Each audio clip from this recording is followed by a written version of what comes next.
அமைச்சர் கேட்கிறார், சீமான்னா யாருன்னு கேட்கிறாரு. சீமான்னா யாரு? எவ்வளவு திமிரு, எவ்வளவு கொழுப்பு! ஓட விட்டு அடிச்சிருக்கணும், அவ்வளவு ஆத்திரம் வருது. என்ன அவ்வளவு நேரம் மண்டை மலை எடுத்து கொடுக்கலாம்? என்ன சாகர வரைக்கும் அமைச்சா இருக்க போறியா நீ?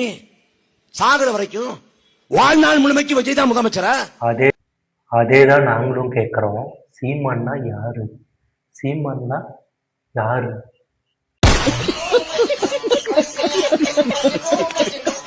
அதாவது நம்மளோட அமைச்சர் அவர்களை கலாய்க்கிறார். அம்மா, அதாவது சீமான்னா யாரு தெரியலையே, அவர் என்ன எம்எல்ஏ இருக்கான்னு கேட்டிருப்பாரு. இவர் வந்து பார்த்தீங்கன்னா அதுக்கு சீமான்னா யாருன்னு கேட்ட, நீ என்னடா சாவர வரைக்குமாடா அமைச்சராக இருக்க போற அப்படின்னு சொல்லிட்டு அட்டாக் பண்ணிடுறீங்க.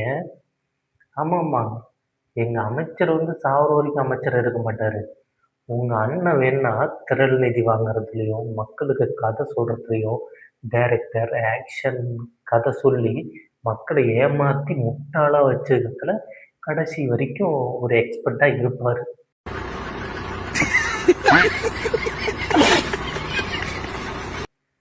அப்புறம் என்ன சொன்னீங்க? எங்களோட முதலமைச்சர் விஜய் அவர்கள் இரடா சாவர வரைக்குமாடா முதலமைச்சராக இருக்க போகிறாரு உங்கள் விஜய் அப்படின்னு கேட்குறீங்க. அமைச்சர்கள் வேணா சாவர வரைக்கும் முதலமைச்சராக இருக்க மாட்டாங்க. ஆனால் எங்களோட முதலமைச்சர் விஜய் என்ன பார்த்தீங்கன்னா, அவரு கடைசி மரணிக்கிற வரைக்கும் அவரு தான் தமிழ்நாட்டினுடைய மாண்புமிகு முதலமைச்சராக இருக்க போறாரு. இப்படி நீங்கள் தினம் தினம் கதறிக்கிட்டு இருக்க வேண்டியதுதான். நீங்கள் என்ன நினைக்கிறீங்க இந்த ஆமக்கரிங்களை பற்றி? கமெண்ட் பண்ணுங்க.